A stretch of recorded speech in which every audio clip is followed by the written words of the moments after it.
నమస్కారం అమ్మా. వీర మహిళలందరికీ నమస్కారం. చాలా చాలా మంచి స్పిరిట్తో ఉన్నారు, మంచి మోటివేటింగ్గా ఉన్నారు. మిమ్మల్ని చూస్తుంటే నాకే కొంచెం భయంగా ఉంది. మొత్తం అన్ని పనులు చక్కబెట్టుకొచ్చారమ్మా. ఇంట్లో నుంచి పంపించారా మీ మీ మగవాళ్ళందరూ? Okay okay, very very happy అమ్మా. అంటే నేను అసలు మాట్లాడాలని రాలేదు. అంటే ఇవాళ లాస్ట్లో మాట్లాడదామంటే ఏదన్నా ఒక ఫస్ట్ ఎవరో ఒకళ్ళని తీసుకురావాలి కాబట్టి నన్ను తీసుకొచ్చారు. బట్ చాలా హ్యాపీ మీ అందరితో మాట్లాడటం. అంటే నేను ఇవాళ షాక్ అయింది ఏంటంటే మిమ్మల్ని అందరిని చూసిన తర్వాత, కేవలం ఇక్కడ రాజధాని ప్రాంతం అండ్ గుంటూరు కదా, గుంటూరు కృష్ణా జిల్లా, ఇంకా చాలామంది రావాలనుకున్నా కూడా మీకే వచ్చింది ఇన్విటేషను. ఇంతమంది ఉన్నారన్న విషయం నాకు తెలిసి నేను చాలా షాక్ గురవుతున్నాను. ఇంత మోటివేటింగ్గా ఉన్నారు మీరు, నిజంగా చాలా సంతోషంగా ఉంది. ఇంకా వస్తున్నారా? Very nice, very nice. చాలా హ్యాపీ అమ్మా మిమ్మల్ని అందరం చూడటం. అయితే యాక్చువల్గా ఇవాళ మన దుర్గేష్ గారు, మహేష్ గారు, ఇంకా పెద్దలు చాలామంది ఉన్నారు.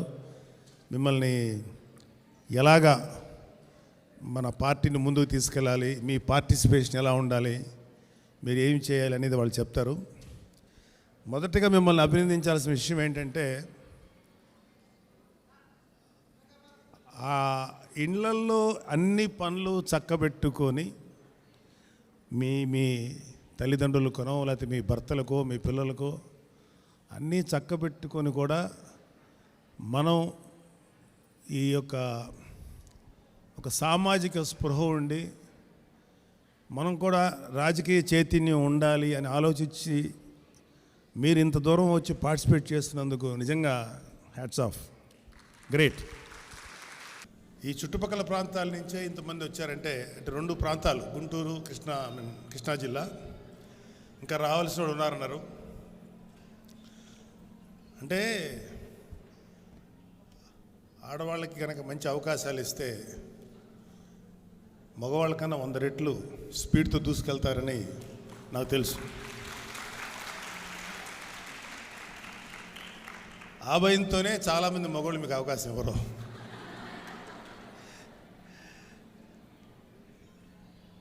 అంటే ఇవాళ మీటింగు ఎజెండా మీకు తెలుసు కదా, ఎలాగా రాజకీయంగా మనం ఎలాగ ముందుకెళ్ళాలి, అలాగే మీడియాతో ఎలా మాట్లాడాలి, ఒక రైట్ ఇన్ఫర్మేషన్ ఎలా సాధించాలి, మీడియాతో పొలిటికల్గా రేపు ఎలక్షన్ స్టార్ట్ అయిన తర్వాత ఎలా చేయాలి, మనం ఎటువంటి కార్యక్రమాలు చేయాలి, ఎలాంటి విధులు నిర్వహించాలి అని మాట్లాడతారు. వాటి మీద నాకు గొప్ప అవగాహన లేకపోవచ్చు, కానీ మనోళ్ళు మహేష్ గారు, దుర్గేష్ గారు, చాలామంది పెద్దలు ఉన్నారు, చాలా బాగా మాట్లాడతారు. సో నాకు వ్యక్తిగతంగానమ్మా నాకు మా అమ్మ అంటే చాలా ఇష్టం. బహుశా అందరికీ అదే ఉంటుంది. మా చెల్లెళ్ళు అంటే ఇష్టం, నా కూతురు అంటే ఇష్టం, నా భార్య అంటే ఇష్టం. నేను చిన్నప్పటి నుంచి ఎక్కువగా ఆడవాళ్ళ మధ్యలో పెరిగాను, ఎక్కువ మంది లేడీస్. ఇంకా మీకు సరదాగా అంటే మా చెల్లెళ్ళతోటి ఎప్పుడు దాయాలు, వామన గుంట్లో 4 రాళ్ళు పెట్టి ఆడతారు చూడండి, ఇట్లాగేసి అది అంటారు, అవన్నీ ఆడేవాళ్ళం. ఎక్కువ మా చెల్లెలతోటి, మా పిన్నమ్మలతోటి స్పెండ్ చేసేవాళ్ళు. సో నాకు అంటే వాళ్ళ సమస్యల్ని కొంచెం దగ్గరగా ఉండి గమనించేటువంటి అవకాశం నాకు బాగుంది. ఎందుకంటే నాకు ఎక్కువ మా పిన్నమ్మలతో, మా అమ్మతో, మా చెల్లెలతో స్పెండ్ చేశాం. నాకు ఎప్పుడు అనిపించేది ఏంటంటే, ఎందుకు ఉమెన్ని మనం అందరం సెకండ్ గ్రేడ్ సిటిజన్స్గా ట్రీట్ చేస్తాం. చాలామంది మగవాళ్ళు అనొచ్చు మేము ఈక్వల్ రైట్స్ అని. దయచేసి నమ్మకండి. మాకు బాపు గారు సినిమాలో ఒక డైలాగ్ ఉంది, రాధాగోపాలంలో, ఆడ మగ ఇద్దరూ సమానమే, కాకపోతే మగోడు కొంచెం ఎక్కువ సమానం అంటాడు. ఎక్కువ సమానం అంటే ఈక్వల్, మళ్ళీ ఎక్కువ సమానం అంటే ఇది మగవాడి యొక్క ఒక చిన్న డామినెంట్ మెంటాలిటీ. నాకెందుకు ఉమెన్ శక్తి మీద, ఆడవాళ్ళ యొక్క క్యాపబిలిటీ మీద నమ్మకం అంటే, ఒక్కరోజు మీ ఏ గృహిణి అయినా సరే ఈ ఒక్కరోజు ఇంటి పనులన్నీ మీరు చేయండి అంటే ఆ రోజు ఆ మగవాడికి నరకం, వాడు ఏ పని చేయలేడు. అంత డిఫికల్ట్ ఒక ఇల్లుని నిర్వహించడం అన్నా, ఒక ఇంటి నిర్వహణ బాధ్యతని నిర్వర్తించడం అంత డిఫికల్ట్. అది సమర్థవంతంగా నిర్వహించగలిగే ఏ స్త్రీ అయినా సరే రాజకీయాల్లో ఏ స్థానంకైనా వెళ్ళగలదు. అంటే ఇంటిని గనక మీరు చక్కబెట్టగలిగితే మీరున్న చుట్టుపక్కల ప్రాంతాన్ని, మీ యొక్క ఊరిని, మీ జిల్లాని, లేకపోతే మీ రాష్ట్రాన్ని, మీ దేశాన్ని అంటే ఇప్పుడు ఇంతమంది ఉన్నారు మిమ్మల్ని, ఇంకొంచెం మంది ఎక్కువైతే ఒక జిల్లా అవుతారు, ఇంకా ఎక్కువ మంది అయితే 2 జిల్లాలు, ఒక రాష్ట్రం, ఇంకా దేశం. సో ఆ శక్తి, ఆ క్యాపబిలిటీ ఉమెన్కి చాలా ఉంది. సో ఈరోజుకి కూడా ఒక ఆడపిల్లలకి అసలు లేడీస్కి రాజకీయాలు ఏంటి అనే వ్యక్తిత్వం ఉన్న మగవాళ్ళని చాలామందిని చూసాం.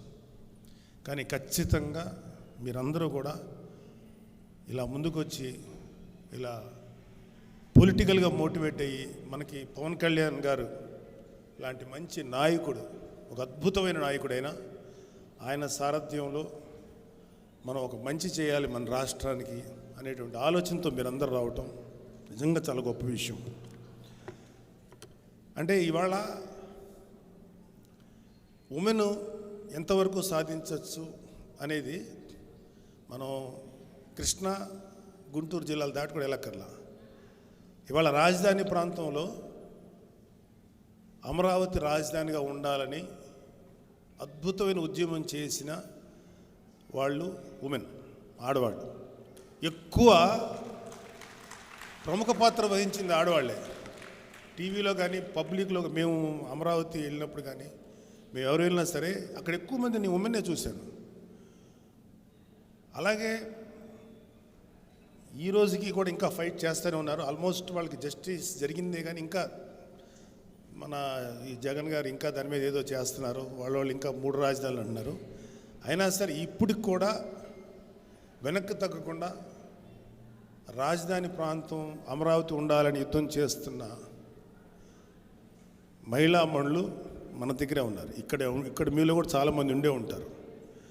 సో మీరు అనుకుంటే మీరు సాధించగలిగేది అది ఇమాజిన్ చేయలేము. సో మీరందరూ కూడా ఇలాగ వచ్చి మీరు ఇలా సాధించటం, మీరు ఇక్కడ దాకా రావటం అనేది ఒక గొప్ప అచీవ్మెంట్. ఒక రకంగా మీ ఇంట్లో మగవాళ్ళు కూడా అభినందించాలి. మిమ్మల్ని కొంతవరకు మీకు కొంచెం స్వేచ్ఛనిచ్చి ఇక్కడ దాకా తీసుకొచ్చినందుకు వాళ్ళకు కూడా చెప్పండి, మేము మీ గురించి మంచిగా మాట్లాడాడు నాగబాబు అని. తర్వాత కూడా మీరు ఫ్రీగా రావడానికి, అంటే పార్టిసిపేట్ చేయడానికి కొంచెం ఒక చిన్న గుళిక వేసినట్టుంటుంది. సరే, ఇక మొన్న ఎవరో ఒక ఆవిడ వచ్చింది. ఆవిడ ఒక మంచి మాట చెప్పింది. సార్, ఒక ఇష్యూ మీద ఒక ఆడపిల్లకి అన్యాయం జరుగుతుంటే నేను గట్టిగా ఫైట్ చేస్తున్నాను, గట్టిగా మాట్లాడుతున్నాను, ఒక రీజనబుల్ టోన్ తోటి, ఒక రీజనబుల్ లాంగ్వేజ్తో మాట్లాడుతున్నా, నన్ను కొంచెం డిస్కరేజ్ చేస్తున్నారు, నన్ను కొంచెం తగ్గమంటున్నారు సార్ అని ఆవిడంది. అంటే అగ్రెసివ్గా వద్దని. కానీ నేనేమంటానంటే ఖచ్చితంగా మీలో ఆ యొక్క అగ్రెసివ్నెస్ ఉండాలి. కాకపోతే దాన్ని ఒక బ్యాలెన్స్డ్, అంటే మాట కానీ మీరు అడిగేటువంటి ప్రశ్న కానీ కొంచెం లిమిట్, అంటే భాషని మంచిగా పెట్టుకుని అడిగితే తప్పేం లేదు. ఎవరు ఎన్ని చెప్పినా సరే మీరు చేయాల్సిన, మీరు అడగాల్సిందిగా. ఎందుకంటే ఎందుకంటే ఆడవాళ్ళు గట్టిగా మాట్లాడితే మగవాడికి చాలా భయపడతాడు. అది ఎవరైనా సరే, ప్రభుత్వం అవనండి, పోలీసు అవనండి, లేకపోతే ఏ డిపార్ట్మెంట్ అవనండి, ఏ నాయకుడు అవనండి, ఆడవాళ్ళకున్న శక్తి అది. సో మీరు ఎప్పుడు కూడా తగ్గద్దు, గట్టిగా ఉండండి. ఇలాగే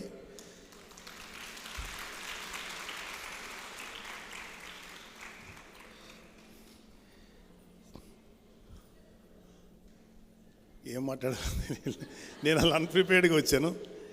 బట్ స్టిల్ కొన్ని విషయాలు మీతో షేర్ చేసుకుంటాను. మాకు మొన్న ఒక ఇద్దరు ప్రముఖులు ఏం చేశారంటే, ఆడవాళ్ళ సరదాగా జస్ట్ మీరు అసలు క్లాసు వినే ముందు చిన్న ఎంటర్టైన్మెంట్ చెప్తాం. ఆడవాళ్ళ వస్త్రధారణ ఎలా ఉండాలి, ఆడవాళ్ళు ఎలా ఉండాలి అని ఇద్దరు ప్రముఖులైనటువంటి వ్యక్తులు మాట్లాడారు ఒక 1.5 year బ్యాక్, 2 years బ్యాక్. అంటే సినిమాకు సంబంధించిన అమ్మాయిలని కానీ, పబ్లిక్లో యంగ్స్టర్స్, గర్ల్స్ కానీ, వీళ్ళు అసలు వస్త్రధారణ ఎలా ఉండాలి, ఆడవాళ్ళు ఎలా బిహేవ్ చేయాలి, ఎలా ఉండాలి అని నేను దాని మీద చాలా గట్టిగా కౌంటర్ ఇచ్చాను. నేను కొంచెం చెప్పానుగా, చిన్నప్పటి నుంచి అమ్మ చెల్లెళ్ళతో పెరిగానని. నేను కొంచెం అటువైపే టిల్ట్ ఉంటుంది. మోర్ దాన్ మగవాళ్ళ కన్నా ఆడవాళ్ళకి ఎక్కువ ప్రిఫరెన్స్ ఇస్తాను. మా ఇంట్లో కూడా మా అబ్బాయి కన్నా మా అమ్మాయి మీద కొంచెం ఎక్కువ, ఇంకొక 10% ఎక్కువ ప్రేమ ఉంటుంది, చిన్న ప్రిఫరెన్స్ ఉంటుంది. సో వాళ్ళు ఏమన్నారంటే లేడీస్ డ్రెస్ గురించి మాట్లాడారు. తర్వాత చెప్తాను, దొరికేసి వాళ్ళ పేర్లు ఏంటో, ఇలాంటి డ్రెస్సులు వేసుకున్నారని. నేనేమడిగానంటే, వాళ్ళని అడిగిన క్వశ్చన్ ఏంటంటే, నేను త్రూ వీడియోని అడిగాను, ఒక ఆడపిల్ల అయితే ఒక స్త్రీ ఎలా బిహేవ్ చేయాలి, ఎలా ఉండాలి, ఎలాంటి డ్రెస్ వేసుకోవాలి అని నిర్ణయించే అధికారం మగవాడికి ఎక్కడుంది?